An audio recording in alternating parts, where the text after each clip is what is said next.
Hello everyone, versatile nature channel में आपका हार्दिक स्वागत है।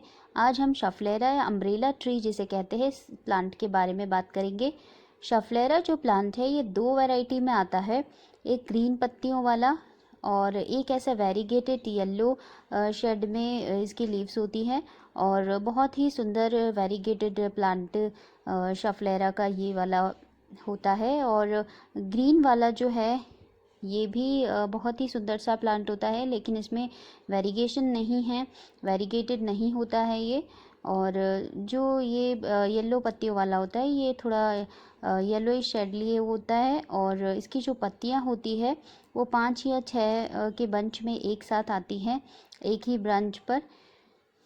और इसे आप इंडोर रख सकते हैं, लेकिन ऐसी जगह इसे प्लेस करना पड़ता है जहाँ पे थोड़ी सनलाइट इसे मिले, क्योंकि ये सन लविंग प्लांट भी है।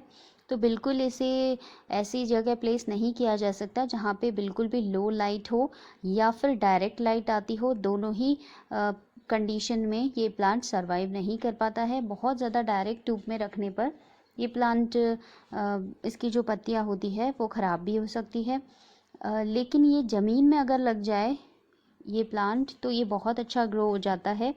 तो अगर आप गमले में इसे लगाना चाहते हैं तो आप इसे ऐसी जगह प्लेस कर दीजिए जहाँ पे कम जो है सनलाइट आती हो, 3 से 4 घंटे की धूप इससे मिल जाए। तो इसका जो ये लीव्स का कलर है ये मेंटेन रहता है और ये जो वेरीगेटेड वैरायटी है ये बहुत ही अच्छी ग्रो हो जाती है। तो जो शफलेरा प्लांट है बहुत ही सुंदर सी लीव्स का प्लांट है और इसमें और भी वैरायटी आती है जिसमें एक लाइट ग्रीन कलर का शेड आता है। तो 2 से 3 प्लांट्स इसके इस तरीके से मिल जाते हैं और नर्सरी पे ये आपको कम से कम 100 रुपीज़ से लेकर 250 तक में 250 रुपीज़ तक में आराम से ये मिल जाता है। और जहाँ तक इसकी सॉइल मिक्स की बात है तो इसके लिए सॉइल मिक्स जो है वो वेल ड्रेन बनानी चाहिए, क्योंकि वेल ड्रेन सॉइल जो है वो एक बार आप अच्छे से प्रिपेयर कर देते हैं तो फिर उसके बाद आपको फर्टिलाइज़र जो है वो कम ही देना होता है। तो जब मैंने इस प्लांट को इस पॉट में लगाया था तो मैंने इसमें बहुत ही अच्छा फर्टिलाइज़र दे दिया था और 40% इसमें गार्डन सॉइल और 40% इसमें वर्मी कंपोस्ट और काउडंग का मिक्सचर डाल दिया था। उसके बाद इसमें नीम खली 1 मुट्ठी के लगभग नीम खली आप डाल सकते हैं, ताकि उसकी जो रूट्स है प्लांट की वो अच्छी रहे और चींटियों से और कोई भी किसी भी टाइप के पेस्ट का अटैक इनकी रूट्स में ना हो, इसलिए इसमें नीम खली हम डालते हैं और माइक्रो न्यूट्रिएंट्स भी प्लांट्स को मिलते रहते हैं। तो ये सारी चीज़ें डालनी है और रिवर सैंड भी 10% आपको इसमें मिक्स करनी चाहिए और 5% मैंने इसके अंदर स्टोन डस्ट भी डाला था और बाकी 5% इसमें जो भी आपको राइस हस्क वगैरह कुछ मिल जाए तो वो भी आप इसमें डाल सकते हैं। तो यही सब मिक्स करके मैंने इसकी सॉइल मिक्स प्रिपेयर की थी।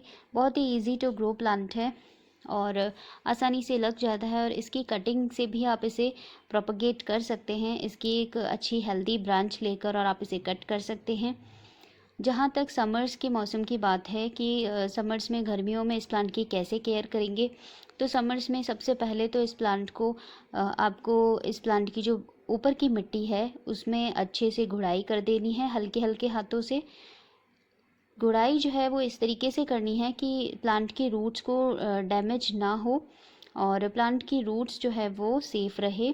बहुत ही हल्के हाथों से किसी भी टूल की मदद से आप ये गुड़ाई का जो वर्क है वो कर सकते हैं और उसके बाद गुड़ाई करने के बाद आप इसमें फर्टिलाइज़र दे सकते हैं। जहाँ तक अभी इसमें समर्स में फर्टिलाइज़र देने की बात है तो इसमें आप जो काउडंग आती है, काउडंग के जो कंडे होते हैं उनको आप 1 से 2 दिन पानी में भिगोने के बाद उसे यूज़ कर सकते हैं, क्योंकि काउडंग की जो लिक्विड खाद होती है वो इन प्लांट्स के लिए बहुत अच्छी होती है और समर्स में हम इसी तरीके से लिक्विड जो फर्टिलाइज़र है वो प्लांट्स को देते हैं ताकि एकदम से इनको कोई प्रॉब्लम भी ना हो और बहुत अच्छे से ये ग्रो भी हो जाते हैं। उसके अलावा आप इन प्लांट्स पर एनपीके पानी में घोलकर आधा चम्मच एनपीके एक बॉटल में घोलकर और फिर इस पर स्प्रे कर सकते हैं, जैसे कि मैं अभी कर रही हूँ। और शफलेरा प्लांट्स की जो लीव्स होती है उनको एनपीके से आराम से इन्हें नाइट्रोजन वगैरह जो भी इनको ज़रूरत होती है वो सारे जो न्यूट्रिशंस होते हैं वो इनको मिल जाते हैं एनपीके से। तो ये भी आप कर सकते हैं। और जो काऊ डंग का लिक्विड मैन्योर होता है, लिक्विड जो भी फर्टिलाइज़र आप यूज़ करते हैं, वर्मी कंपोस्ट का भी बना सकते हैं लिक्विड फर्टिलाइज़र, वो भी बनाकर आप इस प्लांट की डायरेक्ट रूट्स में डाल सकते हैं, पॉट में डाल सकते हैं। तो उससे ये प्लांट बहुत ही अच्छे से ग्रो हो जाता है। जहाँ तक इसको प्लेस करने की बात है तो इसे डायरेक्ट सनलाइट में प्लेस नहीं करना है, ऐसी जगह प्लेस करना है जहाँ पर इसे डायरेक्ट सनलाइट ना मिले और छनी छनी धूप मिल जाए। कम से कम 3-4 घंटे की मॉर्निंग की धूप इसे बहुत अच्छी से मिल जानी चाहिए, तभी ये प्लांट बहुत अच्छा ग्रो होता है। जहाँ तक इसके वाटरिंग की बात है तो बहुत ही कम वाटरिंग करनी है। जब टॉप सॉइल इसकी सूखे तभी वाटरिंग करनी, बहुत ज़्यादा ओवर वाटरिंग से ये पौधा मर सकता है, तो ओवर वाटरिंग नहीं करनी है।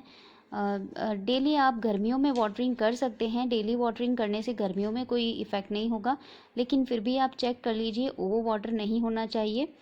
और अभी मार्च के टाइम में, अप्रैल के टाइम में आप काऊ डंग का लिक्विड ऐसे फर्टिलाइज़र बना के दे सकते हैं जिससे प्लांट की ग्रोथ अच्छी बनी रहे, क्योंकि विंटर्स में ये डोमेंसी में चले गए थे। तो अब ये वापस जो जितने भी परमानेंट प्लांट्स हैं ये सारे वापस जो है वो हेल्दी होंगे, अब ग्रोथ पकड़ेंगे। तो इसलिए ग्रोथ करवाने के लिए हम इसमें काऊ डंग या वर्मी कंपोस्ट का लिक्विड फर्टिलाइज़र डाल देते हैं, ताकि ये अब अच्छी ग्रोथ करे और गर्मियों में बहुत ही अच्छे से हमारे गार्डन में खिलते रहें।